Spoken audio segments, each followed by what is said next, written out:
The cruel in-laws suddenly noticed. The daughter-in-law who never ate meat was strangely making meat dumplings today. Anyone else probably wouldn't think much of it, but since they had long enabled their son's domestic violence without ever intervening, they couldn't help becoming suspicious. Could it be that their son had finally beaten her into obedience? Just then, the mother-in-law noticed the pork filling in her mouth felt unusually loose, so she questioned the daughter-in-law about why the meat tasted strange. The daughter-in-law quickly explained that the pork was freshly butchered, so it tasted different from the usual frozen meat. Seeing how suddenly docile she was, the mother-in-law mocked her, saying if she'd behaved earlier, she wouldn't have suffered so many beatings. But noticing the woman's evasive eyes, the father-in-law suddenly grew alert. He hurriedly asked his wife whether their son hadn't come home for several days, and immediately tried to call him, but the mother-in-law snatched the phone away, reminding him that their son was handling important business, and might even bring them a grandchild when he returned. Because the daughter-in-law had never been able to get pregnant, the in-laws had encouraged their son to find another woman to have a child. They completely ignored the years she had devoted to the family, and even urged her to freeze some dumplings for their son's return.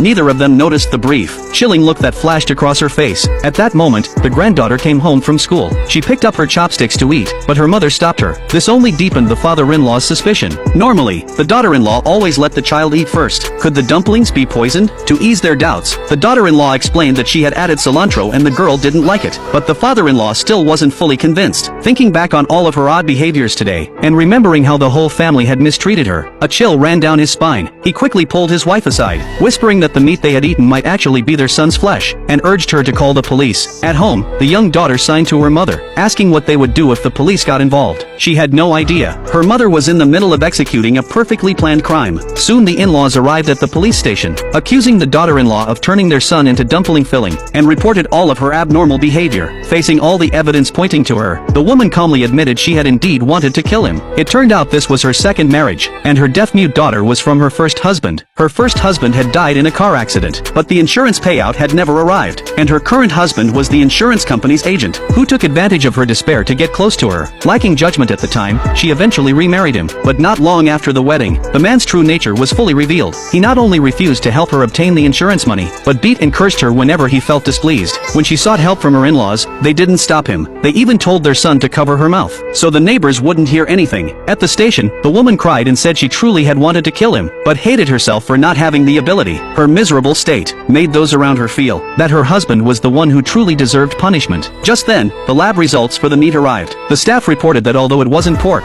it also wasn't human. It was dead rat meat. Watching the in-laws gag uncontrollably, the officers considered the whole thing an act of revenge in a domestic dispute. They told the couple they were free to go, but no one realized that the woman's earlier story had another half. She had accidentally overheard that the unpaid insurance money had been secretly pocketed by her abusive husband. He had even promised his mistress, Anna, that if she gave him more time, once the accident insurance he bought for the woman's daughter took effect, they'd never have to worry about money again. Hearing this, the woman realized her husband was already targeting her daughter. To keep her safe, she knew she had to strike first. She lured the jerk to an old house, just as he asked why they were there. She suddenly pulled out a knife and stabbed him. He collapsed from the pain in his chest. She then picked up his phone and lured Anna to the same place. After drugging Anna, she tied both of them up. She then handed her husband a knife. If he killed Anna, she would let him go. Desperate to save himself, he brutally murdered Anna. But the next second, she drove the knife into his heart as well. Meanwhile at the station, the in-laws temporarily dropped their suspicions, assuming their son was at Anna's house. Knowing they wouldn't suspect her for now, she rushed back to the old house to deal with the bodies. She smashed her husband's head with a stone until he was unrecognizable, then used Anna's phone to contact Anna's husband. Knowing the couple had once fought because of Anna, she quickly got his location and went to find him. She claimed he had injured her husband last time, and demanded medical compensation. The man said he had no money, admitted he was drowning in loan shark debt, handed her a jade pendant to sell, and said he was about to leave the country forever. Before leaving, he even told her that if anyone asked, she should say he was already dead. So with an unrecognizable corpse and a jade pendant, her plan became flawless. She then made her husband's disfigured body look like Anna's husband's, and sent a message to her in-laws using her husband's phone, saying he had killed someone and they should come to the old house immediately.